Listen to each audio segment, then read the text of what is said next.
पास तो आदमी जाएगा ना कीबोर्ड यूज करना है तो। तो क्या करेगी,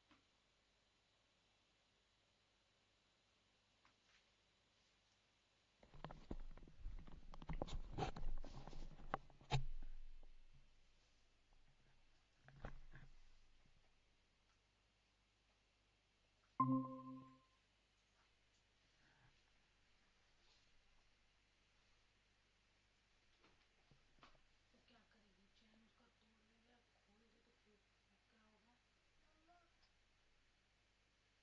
पापा भेज दिया। तुम लिफ्ट खोल दो। तू भेज जाओ, तू भेज जाओ।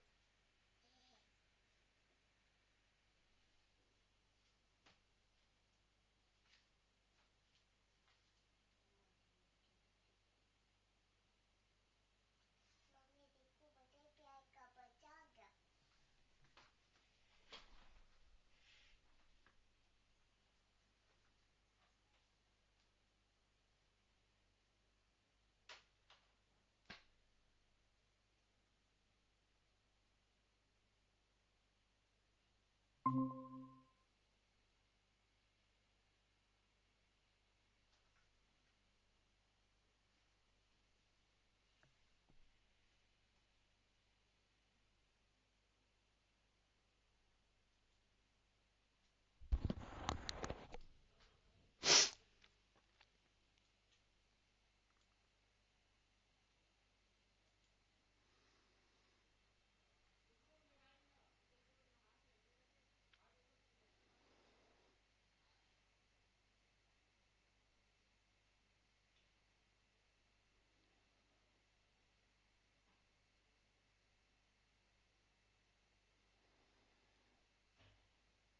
A body?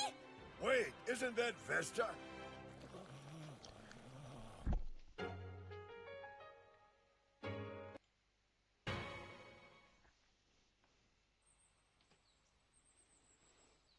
It's wasteful to let a gifted man like Vesta sit around and do nothing. You see, he hasn't been allowed to work for me since the trial. Give him a job. But my king, you should think about the needs of Dwargon. The dwarves will surely suffer without his knowledge. Bold words from someone who left Dwargon behind himself. Oh. Our nations are allies now. Sharing resources is what we do. This is your chance to develop your country even further. Vesta. Yes? I want you to study here. Devote yourself to it. I shall. This time. I promise.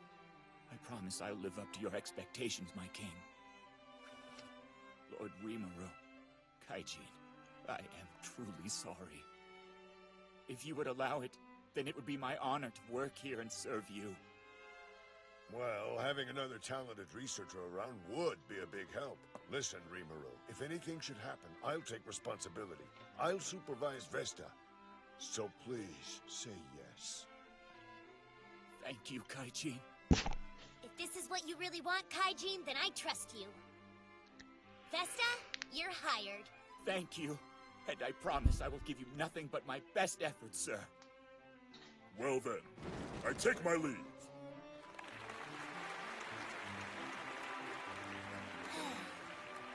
Okay, then. Now, why are you here? I, the illustrious Gabiru, have traveled here hoping I might be able to assist you. You're the greatest, Sir Gabiru. It's true, you know. I'll get rid of him. Please just hear me out. Okay, the real reason we came here is because we want to join your ranks. On my honor, I swear that we'll prove to be useful to you, so please. Please, my lord. Like he said, we just want to help you. My brother knows he was wrong. All he wants to do is repay his debt. Aren't you captain of the guard? Hello. Yes, and Hey unlike everyone. my brother, I Am I was audible? not cast into exile. Instead, my father Awesome. sent me here hoping that I'd learn more about the world. Wait, so you didn't come because you missed me? Ew, no. Yeah, that makes okay, तो sense. कल हम लोग का जो है And that's जितने how भी Vesta... बाकी कांस्टेंट हैं हम लोग डिस्कशन किए थे। आज हम लोग डिस्कशन करेंगे कांस्टेंट मेंटेनेंस। कांस्टेंट मेंटेनेंस क्या है कि मान लीजिए आप कोई एक टेबल क्रिएट करके चले गए हो, ओके, एंड रूल सेट करना, रूल मीन्स कांस्टेंट सेट करना भूल गए हो, या फिर that time it was not required, जब आपने क्रिएट किया उस टाइम पे कांस्टेंट की कोई ज़रूरत नहीं था तो आपने कांस्टेंट दिया नहीं, okay, but after some day और after some time you realise और रिक्वायरमेंट ऐसा आया कि आपको कांस्टेंट ऐड करना है, या फिर ऐसा भी हो सकता है आपने ऐड कर दिया है और आपको रिक्वायरमेंट आया कि उसको रिमूव करो। Without delete the table you just go and remove the constant, या फिर without doing any means recreating the table you just go and add the constant. Both the cases you means both the requirement can be fulfilled by using the concept called constant maintenance. तो ये constant maintenance का जो concept है उसके जरिए हम लोग add कर सकते हैं कांस्टेंट, हम लोग रिमूव कर सकते हैं। सिमिलरली हम लोग का अगर कांस्टेंट है we can enable that constant and we can also disable the constant. All above things may require constant name. तो इसके लिए आपको कांस्टेंट नेम का जरूरत पड़ सकता है, ठीक है। जैसे कांस्टेंट रिमूव करने के लिए आपको कांस्टेंट नेम चाहिए, आपको कांस्टेंट एनेबल करने के लिए कांस्टेंट नेम चाहिए, आपको कांस्टेंट डिसेबल करने के लिए कांस्टेंट नेम चाहिए, ओके। तो आप कांस्टेंट नेम आपको कैसे पता चलेगा?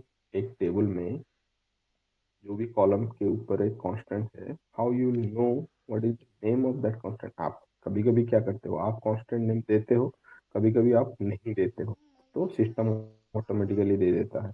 तो कोई भी केस में, ठीक है, कोई भी केस में आपको कैसे पता चलेगा कि ये कांस्टेंट नेम है करके, ठीक है। So how to know constant name, how to know constant name if table और कॉलम नेम इज नोन। तो आपको अगर कॉलम नेम या फिर टेबल नेम अगर पता है, then how you know the constant name. Oracle provides metadata, that means system table, okay, metadata या फिर उसको system table बोल सकते हो, जहाँ पे system details are stored. Two most commonly used metadata for constant are, जो दो most commonly जो metadata use होता है constant के लिए वो क्या है? एक है user constants, ये सपोज आप ऐसे समझो इसको, ये एक टेबल नेम है जो कि ओरेकल के पैकेज के साथ आता है जिसका नाम है user constants, okay, user constant. Similarly और एक मेटाडेटा है जो कि टेबल जैसा है, user underscore cons underscore columns. तो ये दो जो मेटाडेटा है, या फिर आप बोल सकते हो ये दो जो सिस्टम टेबल हैं, ये दो सिस्टम टेबल आपके कॉन्स्टेंट के रिलेटेड डेटा को स्टोर करता है। जैसे एक टेबल का नाम, कॉलम का नाम, constant name, constant type, all those things इसके अंदर आपको मिलेगा, ठीक है। जिस तरह से आप सिलेक्ट करते हो फर्स्ट मेटाडेटा, अगर आप देखोगे तो आप यहाँ पे इसे देख सकते हो, ठीक है। Select table name, constant type from user underscore constant, ये फर्स्ट सिस्टम टेबल है, ठीक है। आप अगर यहाँ पे दोगे where table underscore name equal to EMP, तो आप देखोगे यहाँ पे आपको कांस्टेंट टेबल नेम दिखाएगा, ये जो टेबल नेम है, कांस्टेंट नेम दिखाएगा, कांस्टेंट टाइप भी दिखाएगा, ठीक है। तो इससे हम लोगों को कांस्टेंट नेम मिल जाएगा, आपको इस टेबल के ऊपर क्या कांस्टेंट है और उसका नाम क्या है आपको मिल जाएगा। लेकिन यहाँ पे एक चीज है कि यहाँ पे आपको कॉलम नेम नहीं मिल रहा है, यानी कि ये जो constant name PK underscore EMP FK underscore DPT number, ये कौन से कॉलम के ऊपर है वो नहीं पता चल रहा है। अब बोलोगे कांस्टेंट टाइप यहाँ पे जो आ रहा है PR, इसका मतलब क्या है? P मीन्स प्राइमरी की, R मीन्स रेफरेंसेस मीन्स क्या है? रेफरेंसेस किसको बोलते हैं सुब्रत? रेफरेंसेस कौन से कांस्टेंट के लिए हम लोग यूज करते थे? जो अम्य अम्य रेफरेंसेस को कांस्टेंट में यूज करते। हेलो, फॉरेन की कांस्टेंट के लिए, ठीक है, फॉरेन की कांस्टेंट के लिए हम लोग आर यानी कि रेफरेंसेस यूज करते हैं जब हम लोग टेबल क्रिएट करते हैं। तो R means foreign key, P means primary key. Okay, यहाँ पे सब कुछ ठीक है, लेकिन we are unable to understand like किसके ऊपर ये, कौन से कॉलम के ऊपर ये क्रिएट हुआ है। सो फॉर दैट रीजन हम लोगों को सेकेंड जो user underscore cons underscore columns, वो वाला जो हम लोगों का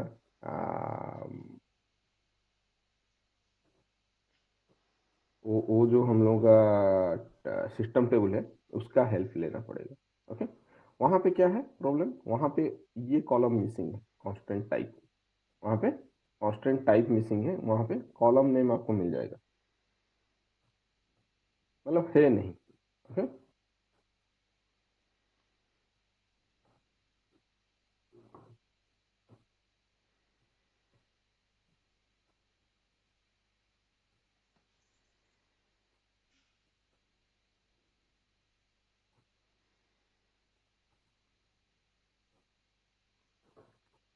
तो आप अगर यहाँ पे देखोगे तो देखिए आपको यहाँ पे कॉलम नेम मिल रहा है, ठीक है, लेकिन आप बोलोगे यहाँ पे प्रॉपरली समझ में नहीं आ रहा है क्या है क्या नहीं है।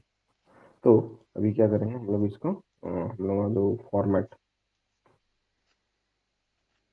कॉलम कॉलम नेम,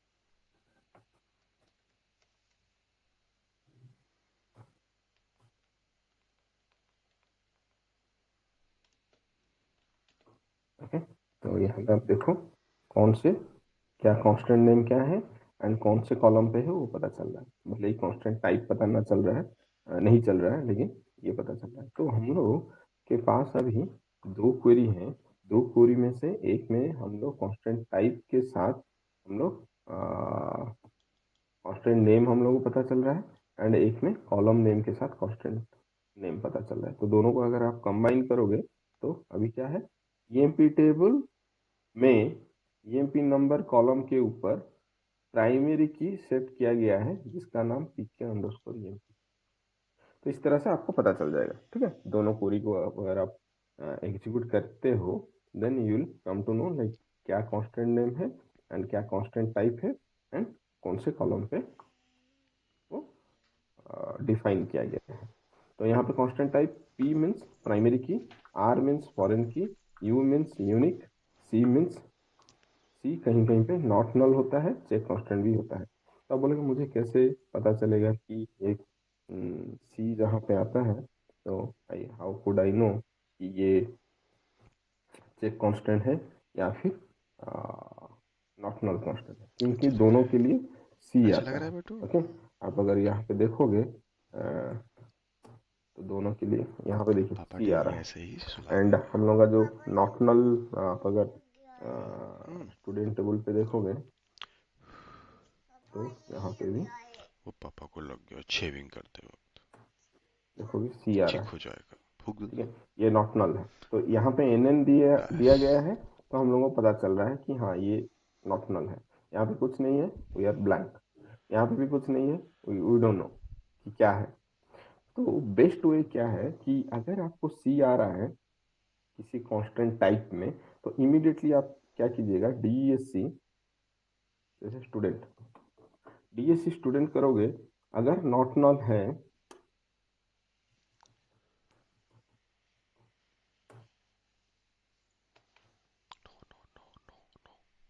कीबोर्ड पे नहीं, एकाकोट करना, एकाकोट करना। तो देखिए यहाँ पे सी आ रहा है, तो अगर आप डीएससी करते हो तो यहाँ पे देखिए नॉट नल है, तो नॉट नल लिखा रहा है, दिखा रहा है ना, not null, not null, not null. Similarly अगर आप टेस्ट डीपीटी को करोगे डीएससी, तो आपको यहाँ पे नॉट नल नहीं दिखा रहा है। दैट मीन्स जब भी कभी भी आपको सीसी दिखेगा तो आप इमीडिएटली डीईसी कर देना। अगर आपको नॉट नल दिखा that means that is not null constant. अगर यहाँ पे कुछ नहीं दिखा तो वो क्या है, चेक कांस्टेंट। समझ रहे हो या नहीं? Okay sir.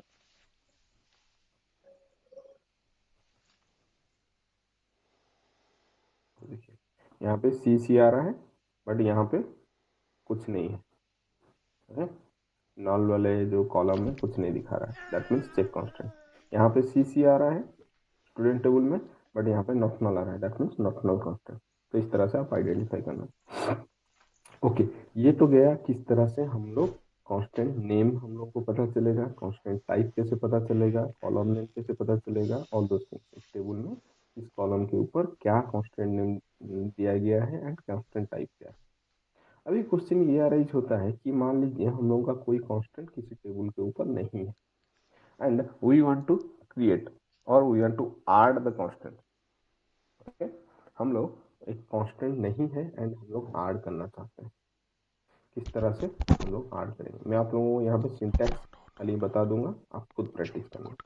ओके, तो आप क्या करोगे, ऑल्टर टेबल, टेबल नेम, कोई भी जिस टेबल में आप ऐड करना चाहते हो आप उस टेबल का टेबल नेम दोगे एंड लिखोगे add constant, constant name. Again ये स्क्वायर ब्रैकेट में है तो ये आपका ऑप्शनल है, नहीं दोगे तो चलेगा, कांस्टेंट, कांस्टेंट नेम। फिर आपका कांस्टेंट टाइप रहेगा, कांस्टेंट टाइप। फिर कौन से कॉलम को आप कांस्टेंट देना चाहते हो, कौन से कॉलम के ऊपर, वो कॉलम का नाम यहाँ पे दे देना। झूला ये आपका उतार दिए तो प्राइमरी की के लिए, यूनिक के लिए, चलो कोई नहीं। ठीक है, ये सिंटैक्स।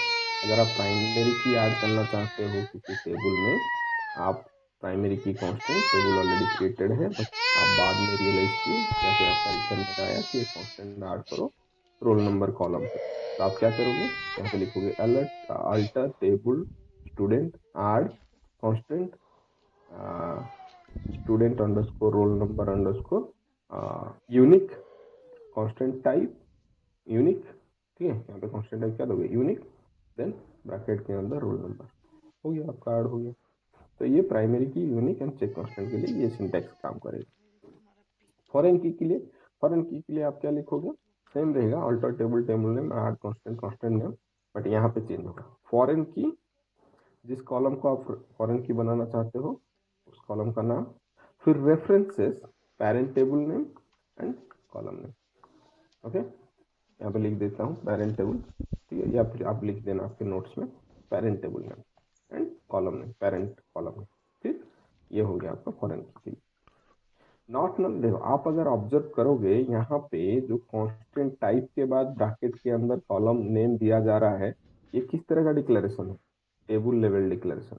कॉलम लेवल में कांस्टेंट टाइप के बाद सेमीकोलन दिया जाता था, लेकिन सिंस हम लोग बाद में कर रहे हैं तो टेबल क्रिएटेड होने के बाद, तो ये जो है ये टेबल लेवल डिक्लेरेशन। आप अगर रूल्स याद करोगे, नॉट नल कभी भी टेबल लेवल में डिक्लेयर नहीं हो सकता। तो अगर आपको नॉट नल ऐड करना है तो आपको सिंटैक्स इस तरह से लिखना पड़ेगा, alter alter table table name modify column name not null. तो यहाँ पे alter table table name same रहा, फिर आप लिखोगे modify modify suppose roll number not null, not null आपका ऐड हो। रिमूव करने के लिए सिंपल है, ऐड करने के लिए इतना है, रिमूव करने के लिए बहुत सिंपल है, alter table table name drop constant constant name, सबके लिए यूनिवर्सल। कोई भी कांस्टेंट को आपको ड्रॉप करना है ऐसे लिखोगे, alter table table name drop constant constant name, drop, ठीक है, यानी कि डिलीट। प्राइमरी के लिए एक्स्ट्रा एक कमांड है, ये प्राइमरी के लिए भी ये काम करेगा, ठीक है, फर्स्ट वाला।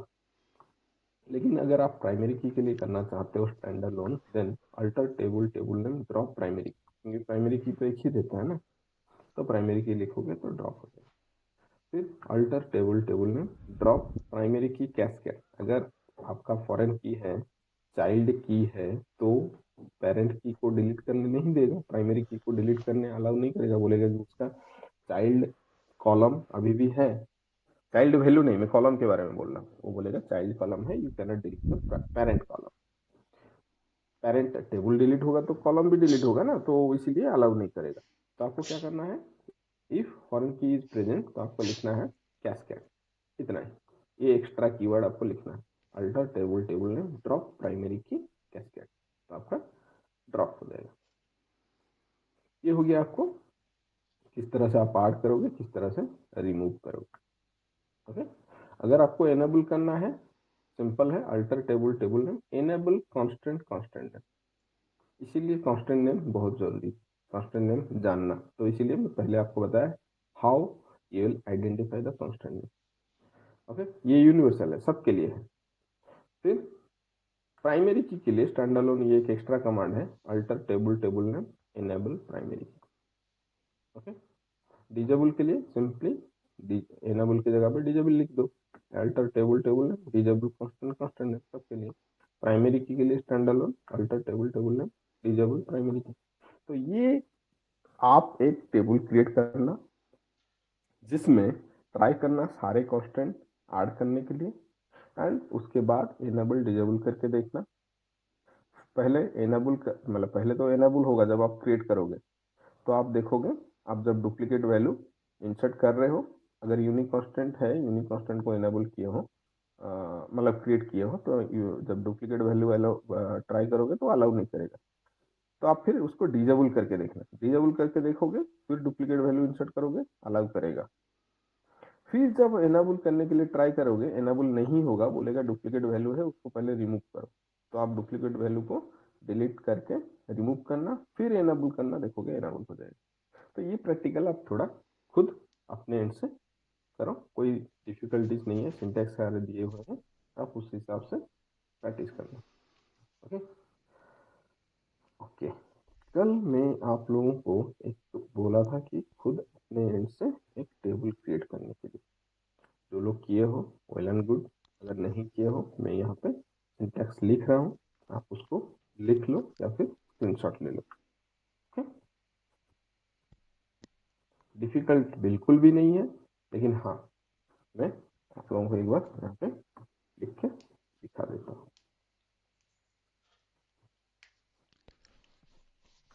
तो यहाँ पे मैंने पूरा सिंटैक्स दिया हुआ था, DPT test and DPT EMP test and DPT test, ऐसे करके दो table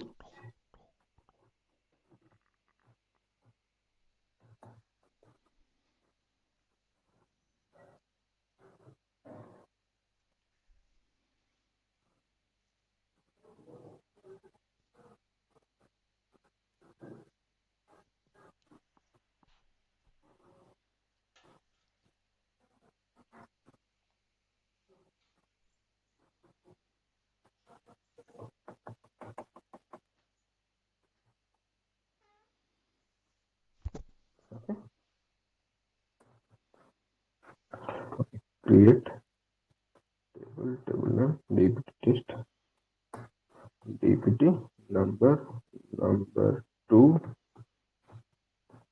primary key dname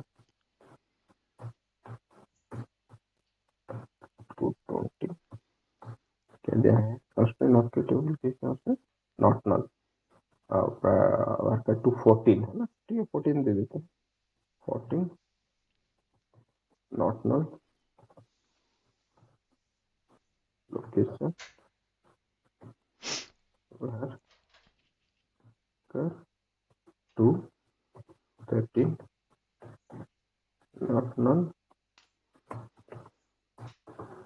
table created होगा आपका, create table name EMP test, EMP number 4 होना चाहिए,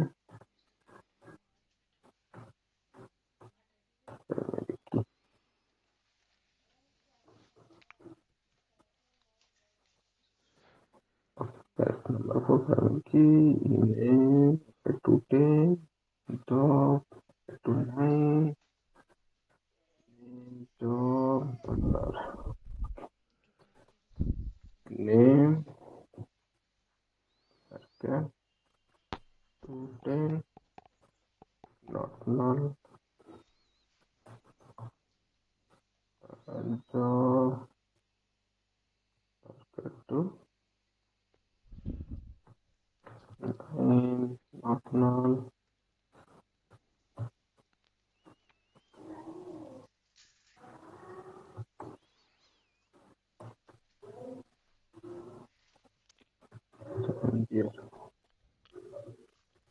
and here, number 4,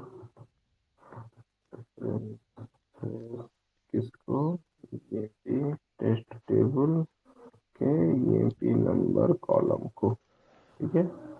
फिर आपका सैलरी नंबर 7,2 नॉट नल, फिर कमीशन नंबर 7,2 नोट कर रहे हो ना, नॉट नल, करता है हायर डेट,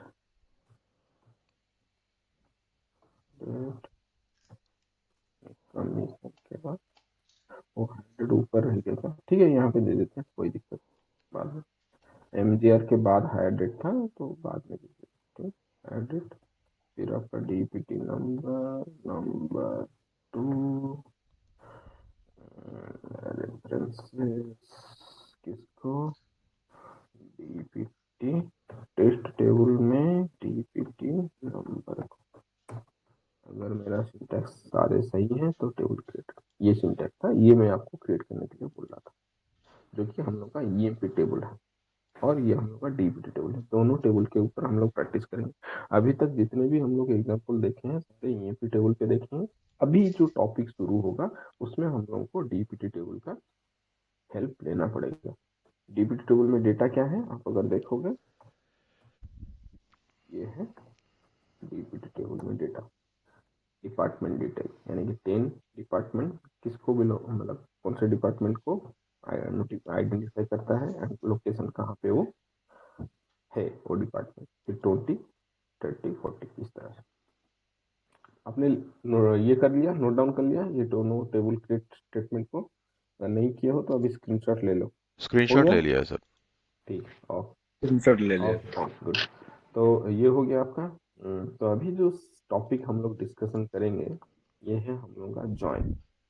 जॉइन में क्या होता है, अभी तक आप जो भी, थोड़ा ध्यान से सुनिएगा, ठीक है। ये बहुत इंपॉर्टेंट है, जो आप मैं अभी थ्योरी बोलूंगा वो थ्योरी बहुत इंपॉर्टेंट है। Based on theory only you can go ahead and do the practical. या फिर आपका जो रिक्वायरमेंट आएगा, चाहे रियल टाइम में हो या फिर अभी प्रैक्टिस करते टाइम हो, थ्योरी अगर कॉन्सेप्ट अगर आप समझे नहीं हो then you will mess up the things, okay.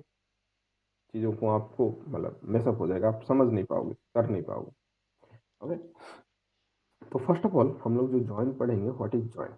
Join क्या है, जॉइन क्या है, हम लोग जब कभी भी सिलेक्ट क्वेरी लिखते हैं, अभी तक जब भी जो भी हम लोग सिलेक्ट क्वेरी लिखते हुए आ रहे हैं तो हम लोग कुछ इस तरह से लिखते हैं, कंडीशन भी देते हैं। लेकिन फॉर्म क्लॉज में जितना भी हम लोग अभी तक जितने भी बड़े क्वेरी लिखे हैं उसमें फॉर्म क्लॉज में हम लोग एक ही टेबल का नाम यूज करते हुए आ रहे हैं, यस और नो। फ्रॉम DPT टेबल हो या फिर फ्रॉम स्टूडेंट हो या फिर हम लोग का EMP हो, तो हम लोग हमेशा एक ही टेबल का नाम यूज कर रहे हैं, किसमें, फॉर्म क्लॉज में। अभी तक जितने भी हम लोग एग्जाम्पल्स देखें। लेकिन जॉइन में क्या होगा, जॉइन में हम लोग को कुछ ऐसा रिक्वायरमेंट आएगा, क्या रिक्वायरमेंट है वो मैं हम लोग डिस्कशन करेंगे। बट जॉइन में कुछ ऐसा रिक्वायरमेंट है जिसको हम लोग फुलफिल कर सकते हैं। अगर हम लोग का कुछ रिक्वायरमेंट ऐसा आएगा जिसके लिए हम लोगों को 2 टेबल फ्रॉम क्लॉज में लिखना पड़ेगा एंड दोनों टेबल को ज्वाइन करके उसमें से डेटा पुल करना पड़ेगा, देन हम लोग कुछ फ्रॉम क्लॉज में इस तरह से 2 टेबल लिखेंगे या फिर मोर देन 2 टेबल भी लिख सकते हैं बेस्ड ऑन आवर रिक्वायरमेंट। तो यहाँ पे जॉइन का जो डेफिनेशन अभी बन के आ रहा है, वट जो भी आ रहा है इग्नोर, जो भी आउटपुट आ रहा है अभी अभी के लिए इग्नोर करो। लेकिन ये जो हम लोग का जो क्वेरी लिखा गया, तो उसको हम लोग जॉइन बोल रहे हैं as per the Oracle definition. क्यों? क्योंकि ओरेकल के हिसाब से whenever you'll see more than one table in the from class, that statement, that select statement is known as join statement। तो join का सिंपल सा स्टेटमेंट है, जब कभी भी आप फ्रॉम क्लॉज में मोर देन वन टेबल देखते हो देन आप उसको जॉइन क्वेरी बोल सकते हो। या फिर जॉइन का डेफिनेशन ऐसा है, the select statement contains more than one table in the from clause is known as join select statement or join query। Clear? तो अभी जॉइन जब हम लोग मोर देन वन टेबल लिखते हैं तो क्या होता है, बैकग्राउंड में क्या होता है कि नंबर ऑफ रोज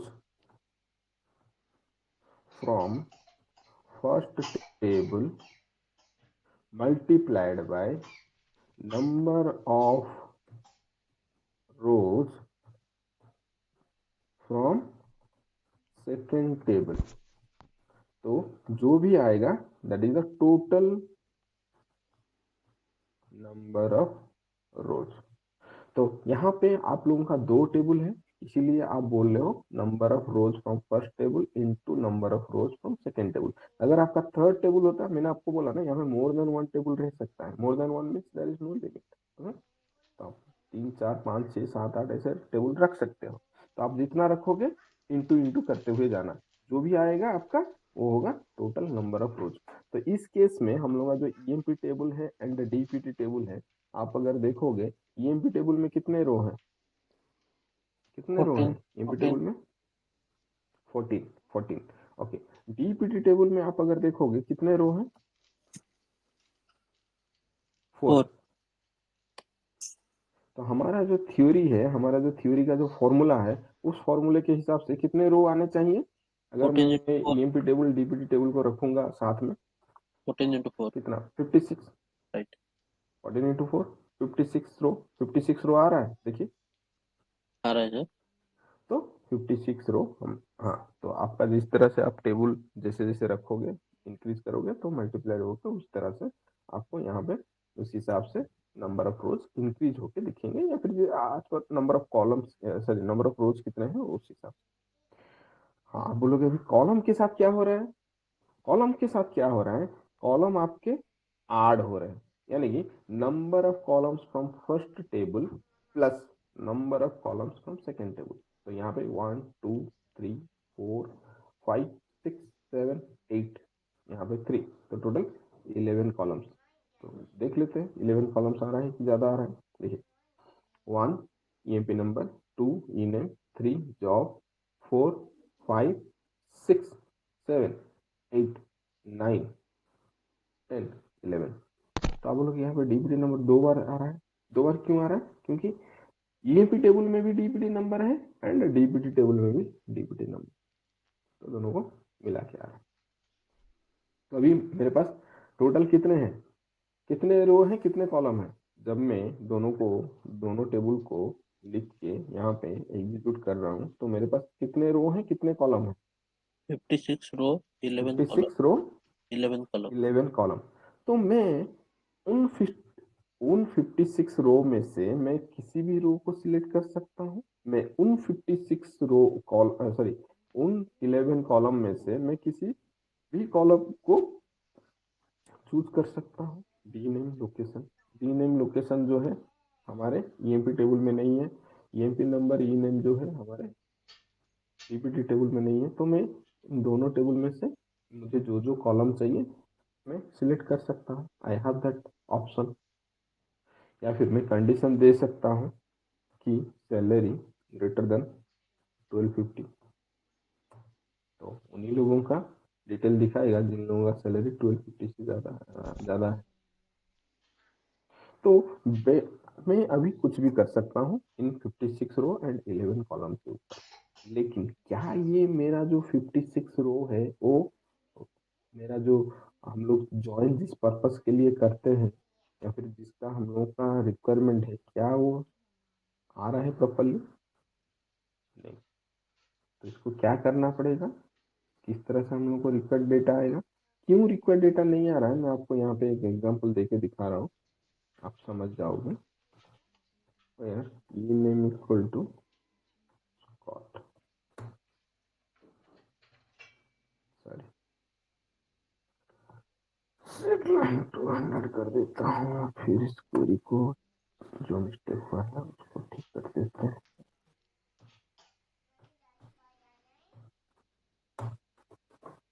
ओके, तो यहाँ पे आप अगर देखोगे, आप मुझे खुद देख के बताओ कि यहाँ पे कौन सा रो सही है। एक रो, हाँ उससे पहले मैं आपको बता रहा हूँ कि हम लोग जो 56 रो आ रहे थे किस तरह से आ रहे थे वो मैं बता देता हूँ आपको एक बार। 56 रो किस तरह से यहाँ पे आ रहे हैं, किस तरह से आ रहे हैं। यहाँ पे मान लीजिए स्मिथ का रो अगर आप पकड़ोगे, स्मिथ का रो जाके 10 के साथ जुड़ रहा है, फिर 20 के साथ, 30 के साथ, 40 के साथ। तो स्मिथ के लिए कितने रो क्रिएट हो रहे हैं, स्मिथ के लिए कितने रो क्रिएट हो रहे हैं, 4। सिमिलरली हमारे 4, तो हमारे सिमिलरली यहाँ पे 14 एम्प्लॉय हैं, 14 के लिए 14 इंटू 4 56 रो क्रिएट हो रहे हैं। तो ईच एम्प्लॉय के लिए 4 रो क्रिएट हो रहे हैं, बिकॉज डीपीटी टेबल में जाके वो क्रॉस प्रोडक्ट हो रहा है। तो हम लोग को हर एम्प्लॉय के लिए 4 रो मिलता है। यहाँ आप देख के बोलो हमारा क्या ये चारों के चारों रो आपको ठीक लग रहे हैं, या फिर कौन सा एक रो ठीक लग रहा है बाकी सब गलत लग रहा है। थोड़ा एक नजर डालिए सर। इस तरह डेटा देख के कोई डिसाइड नहीं कर सकता, बिकॉज ये जो टाइप का जॉइन है ये क्रॉस जॉइन मैं है। जस्ट हमें समझ गया, लेकिन ये जो 4 रो हैं, ये 4 रो को देख के आपको कुछ ऐसा लग रहा है कि ये रो सही है, ये रो गलत है, कुछ ऐसा सर फील हो रहा सैलरी है। डिपार्टमेंट नंबर सेम लग रहे हैं और मैनेजर आईडी भी सेम लग रहा है, जॉब टाइप भी सेम लग रहा है, नेम भी research same. Department, the second one. हाँ करेक्ट, द सेकेंड वन। तो आपको फील हुआ ना, मीन्स मैं नहीं बोल रहा हूँ, मैं आपको ये नहीं बोल रहा हूँ क्यों हुआ, क्या हुआ, कैसे हुआ, बट आप देख के आपको एक लगा कि हाँ ये रो ठीक है। क्यों मैं बता रहा हूँ, आप जो बोले वो आंसर करेक्ट है, क्यों मैं बोल रहा हूँ। आप बेसिकली यहाँ पे क्या निकाल रहे हो कि हर एक एम्प्लॉय का डिपार्टमेंट नेम क्या है, लोकेशन क्या है। ओके, मान लीजिए फॉरगेट अबाउट स्मिथ, स्कॉट, हम लोग मान लीजिए जेम्स का यहाँ पे पकड़ते हैं। जेम्स का डिपार्टमेंट नंबर कितना है, 30। तो जेम्स का अगर डिपार्टमेंट नंबर 30 है, तो मैं अगर बोलूंगा उसका डिपार्टमेंट नेम क्या है, तो आप क्या क्या करोगे, 30 को यहाँ से पिक करोगे, डीपीटी टेबल में लाके उसको 30 से मैच करोगे, तो तब बोलोगे डिपार्टमेंट नंबर क्या, डिपार्टमेंट नेम क्या है, क्या बोलोगे, जेम्स का डिपार्टमेंट नंबर नेम क्या है, सेल्स। नंबर तो 30 है, नेम क्या है, सेल्स। सेल्स है। तो कैसे आपको पता चला, आप इस 30 को लाके यहाँ पे मैच करवा लिए, फिर आपको मिल गया। तो यहाँ पे मैन्युअली देख देख के मैच करना डिफिकल्ट है, ऐसा नो। तो हम लोग को यहाँ पे जॉइंट क्वेरी दिया गया है। जॉइंट क्वेरी में फैसिलिटी क्या है कि हम लोग उसको मैच करवा सकते हैं। तो यहाँ पे जो से सुब्रत ने बोले कि यहाँ पे 20-20 मैच हो रहा है, तो इसीलिए वो रिसर्च बोले। तो बाकी जितने 3 रो है वो मेरे लिए इररिलेवेंट है, वो मुझे नहीं चाहिए, क्योंकि एक एम्प्लॉय सारे डिपार्टमेंट में तो नहीं हो सकता, एक एम्प्लॉय एक ही डिपार्टमेंट में हो सकता है। तो ये करेक्ट है। तो करेक्ट चीज हम लोग जॉइन में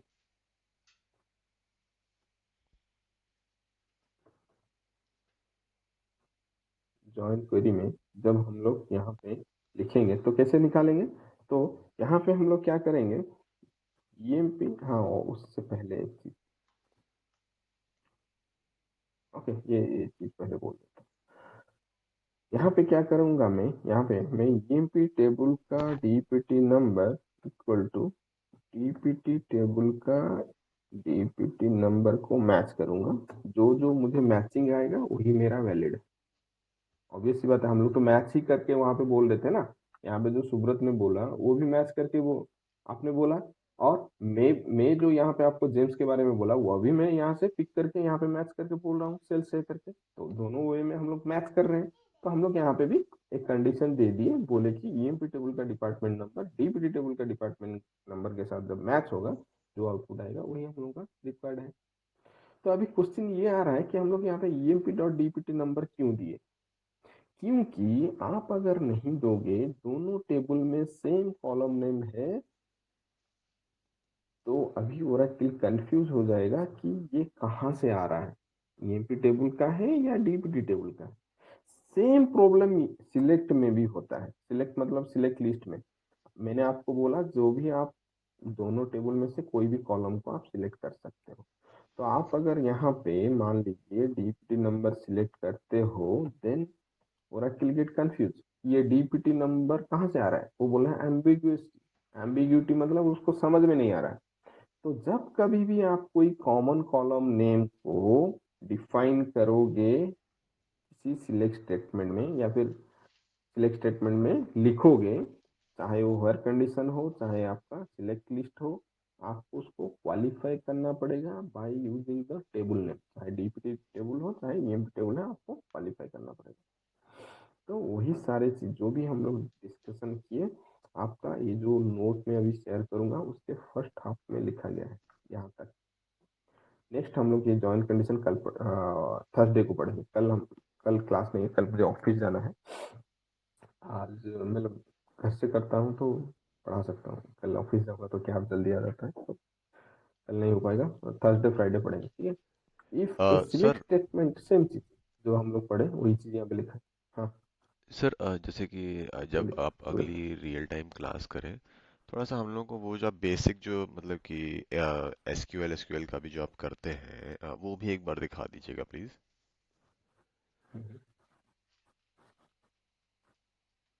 ठीक है ये मैं बता दूं फिर बात करते हैं। Okay. If a select statement contains more than one table in the from clause, then that select statement is known as join select statement.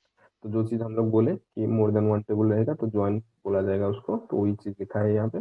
Join means merging table by number of rows from table 1 into number of rows from table 2 and so on. And number of column क्या होता है, plus होता है। Okay, it is known as cross join, इसको cross join बोलते हैं। The select list of the query can select any columns from any of these tables. जो भी हम लोग का दोनों टेबल में जो भी कॉलम है हम उसको सिलेक्ट कर सकते हैं। सिलेक्ट लिस्ट में स्टार की जगह पे हम दोनों टेबल में से कोई भी कॉलम लिख सकते हैं। Okay, if any of this two if any of this tables if any two of this tables, अगर ये दोनों टेबल में से अगर कोई एक कॉलम का नाम कॉमन है बाय नेम, उसका नाम अगर कॉलम है, डेटा कॉमन तो हो सकता है लेकिन अगर बाय नेम कॉमन है तो प्रॉब्लम होगा। Then you have to qualify all references to this column throughout the query with the table name. तो हम लोग को टेबल नेम दे के क्वालिफाई करना पड़ेगा, अदरवाइज एरर थ्रो करेगा। ठीक है, अगर कॉमन कॉलम बाय नेम है। ठीक है, तो इसको आप थोड़ा प्रैक्टिस करो, देखो, पढ़ो, कल हम लोग डिस्कस करेंगे। हाँ, आप जो बोल रहे हो, क्या बोल रहे हो, जो एसक्यूएल हम लोग यूज कर रहे हैं उसको क्या करना जैसे है, कि आप रियल टाइम एनवायरनमेंट में दिखा ठीक दूंगा है आपको। ऑफिस में ये एसक्यूएल का आप जैसे कि कैसे यूज करते हो क्या, हाँ हाँ, वो भी थोड़ा सा एक बार दिखा दीजिएगा। बिकॉज नहीं वो सर्विस मैं नाउ और आपको ये सब तो मैं डेली यूज करता रहता हूँ। ऑफिस, करेक्ट करेक्ट, ओके सुनिए, प्रॉब्लम ये है कि मेरा जो ऑफिस का लैपटॉप है हम्म, उसमें मैं शेयर नहीं कर सकता क्योंकि वहाँ पे ऑप्शन ही नहीं है। हाँ वो तो ओके, वहाँ पे जीमेल अंडरस्टैंड। खुलता नहीं है, मैं गूगल मीट खोल नहीं सकता, एंड आई कैनॉट शेयर। हाँ, मैं आपको इशू जब पढ़ाना शुरू करूंगा then I will explain you कि आप देखिए डिफरेंस क्या है। आप जो एसक्यूएल यहाँ पे लिख रहे हो सेम चीज, बस टेबल नेम चेंज होंगे एंड कॉलम नेम चेंज होंगे एंड उसका डेटा चेंज होगा। तो मैं ओके आपको एग्जाम्पल जब इशू पढ़ाऊंगा तो एग्जाम्पल के साथ आपको बता दूंगा। ठीक है, ठीक दिखा है नहीं सर, पाऊंगा स्क्रीन में बट बता दूंगा। अंडरस्टैंडेबल है सर, ठीक है, थैंक यू। ठीक।